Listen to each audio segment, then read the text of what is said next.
chríochnaigh na Cnoic Arda agus Rathvilly cóscóir an deir seachtain Scata. Ceocha arna bacha clúr an deir seachtain beag seo. Seo tuairis go Tomás Macatír. Sure fachta her national sunnige, Rathvilly and Sons Kinship and Sunnige Bhile and the Cnoic Arda and the Titim Shear and so Sunna Hibracha. The Cluiche Ceannais Peile Rathvilly machsos na parket so it's going to live earlier hard fast and so I guess the Cnoic Arda to Gluiseach and so broke more meal to Correlation Johnson Titim Stiga Mela Vada come to Buaicphointí Shaw on Federal score hot Shahuna Far the enemy from Tosnu and Mohalar in the park is in Brendan Murphy agus scored last fachta get shoot at son.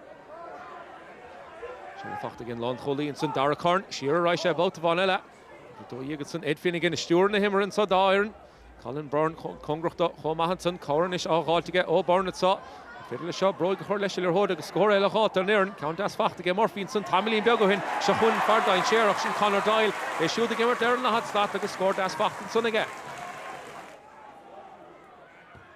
Count Donovan saw Hogan to get Liam Gavin, and the Hunter Shinnigash, Stiga Mail Vala, did he get Council, Kuntur to Buaicphointí shot.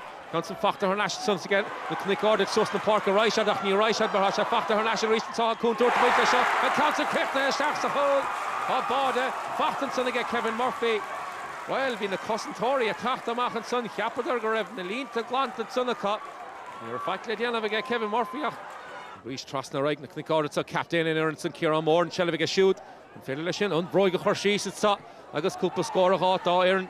Farhag ever to Shiger Imel the Carlow get chest tacht Machinson Shin Connor Crowley when Federal shoot score a hot pick shot if you can go mama hencha Harrison Drasnan on mates and dient to get he shin a tastal wa Rumohal on the Parker reach Shelvach mad and so they get Rathvilly Ashadanava Mad Shell Brendan Murphy for shoot score on the Asahidla Lewis Achorstach Lewis and this so Farrag Goonish and Colin Byrne reached the Hashadan high Cherach nor headshot Hun Keen Rathvilly Lesha Lewis nor Hashadan Hoppick is Federal on the score and the hot Kevin Murphy chase bought a hot agus Hasha chase point of hot at son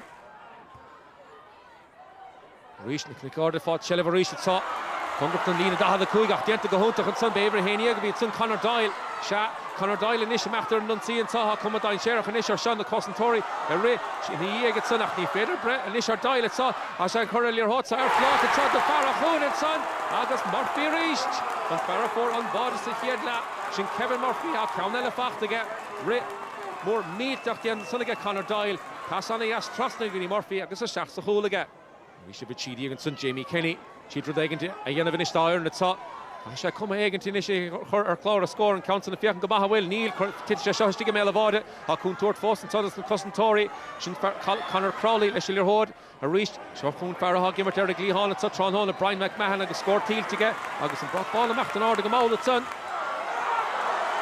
She'll have her national reach to get Rathvilly come down Sherach her saw Isha Rottenson Tamilin Bego Hinagum I'm about to go down Shot Hunkeen Hasha down Sherach Shahuna Far is doch the bay left to him and Kevin Murphy Agus Harrison Drasnall is coming the mass and Isha Rathvilly top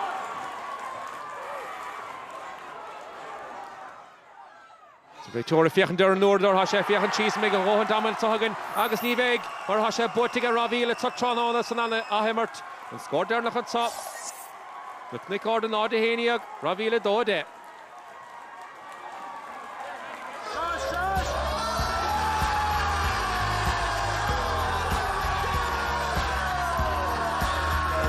If you could bottle this feeling and sell it, you'd be a millionaire. I think we knew from last week we kind of left it behind us a bit, and a lot of us kind of felt lucky enough to even get another replay and get another whack at it. And we've done our homework and we put it into play there today, and lucky enough to get over the line. And look, there's, like I said, there's no words to describe it. It's just they don't come often. When they do come, it's unbelievable. I think the last 2 years, I think we were unlucky. I think 2 years ago we missed a free here in the semi-final against Pal. To equalise the game, would have brought to extra time, and then last year we lost to Aerogan penalties, so I think we might have just got a little bit of luck this year, and that's being honest, you know.